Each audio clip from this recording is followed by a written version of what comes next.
A dangerous new chapter may be opening in the long and volatile standoff between the United States and Iran.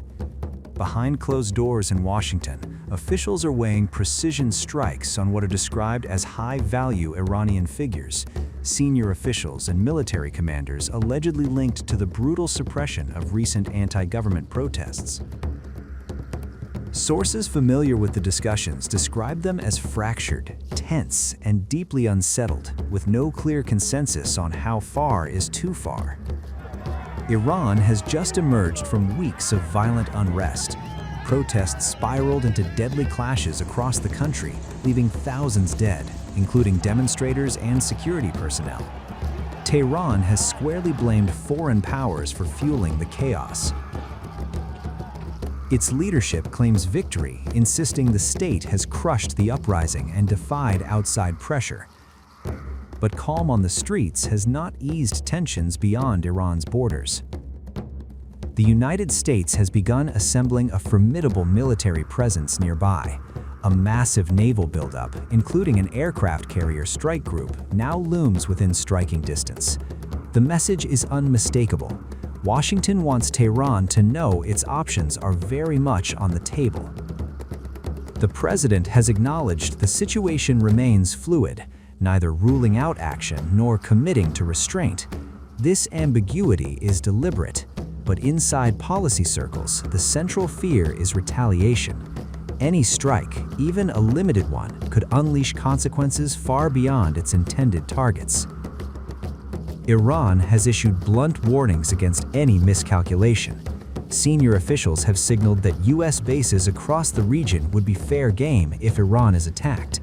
Neighboring states have reportedly been put on notice, a reminder that this confrontation would not stay contained. This is not uncharted territory. When U.S. forces struck Iranian nuclear facilities last year, Tehran responded with missile attacks on an American airbase in Qatar.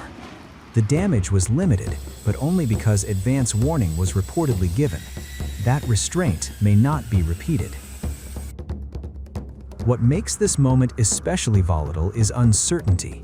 Previous plans for military action were prepared, then abruptly shelved. External pressure, regional concerns, and fears of escalation stayed the trigger finger. Now those same debates have returned, louder and more urgent. War rooms are calculating risks. Diplomats are racing quietly. Markets are watching nervously, and across the Middle East, allies and adversaries alike are bracing for what could come next. This is a standoff balanced on timing, perception, and restraint. One strike could redefine the region. One misstep could pull multiple powers into a widening conflict. Tensions are palpable as the United States appears unwilling to back down. The U.S. Department of War has unleashed a massive naval armada toward Iranian waters, steel hulls cutting through the sea like a warning shot to the world. The move has rattled global capitals, triggered emergency calculations in war rooms, and reignited fears that a long-simmering rivalry is now sliding toward open confrontation. In an unprecedented deployment, the USS Abraham Lincoln Aircraft Carrier Strike Group, flanked by destroyers, fighter jets, and missile defense assets, is now stationed in the Middle East, bolstering U.S. strike options and signaling that military action remains firmly on the table.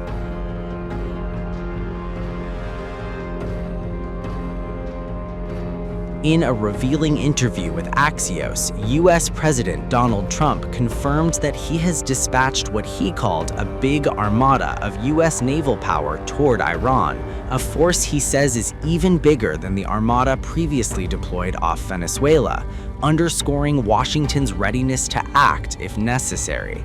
However, he stopped short of detailing which military options remain under consideration or which course he prefers, choosing instead to reiterate that he will keep his cards close to the chest. Despite the massive show of force, Mr. Trump insisted that he believes Iran genuinely wants to negotiate, claiming in the interview that Tehran has called on numerous occasions, seeking dialogue and a deal to de-escalate the crisis. We're watching Iran, we're watching Iran. You know, we have a lot of ships going that direction, just in case. We have a big flotilla going in that direction, and we'll see what happens. It's a big force. We have a big force going toward Iran. I'd rather not see anything happen, but we're watching them very closely. I stopped 837 hangings on Thursday. They would have been dead. Every one of them would have been hung. This is like from 1,000 years ago. This is an ancient culture. Very smart people, by the way, but it's an ancient culture. 837, mostly young men, were going to be hung on Thursday. And I said, if you hang those people, you're going to be hit harder than you've ever been hit.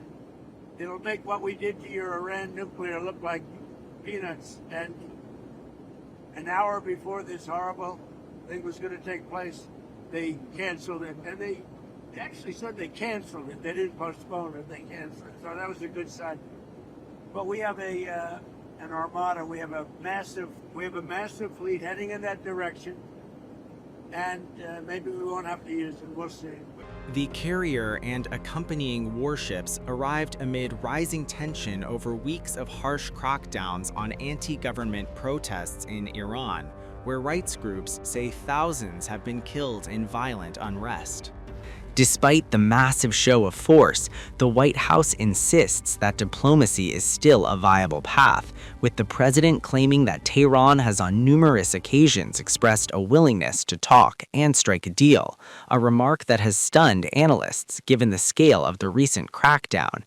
White House aides say internal deliberations continue, with some officials pressing for a demonstration of force to enforce Washington's declared red lines, and others warning against the risks of escalating into a full-blown conflict. What I will say with respect to Iran is that the president and his team have communicated to the Iranian regime that if the killing continues, there will be grave consequences, and the president received a message, as he revealed to all of you and the whole world yesterday, that the killing and the executions will stop. And the president understands today that 800 executions that were scheduled and supposed to take place yesterday were halted. And so the president and his team are closely monitoring this situation, and all options remain on the table for the president. But Mr. Trump's critics say the deployment has sent a mixed message. The very presence of a big armada near Iran has already rattled Tehran and Wall Street alike, where stock markets have tumbled on fears of regional war.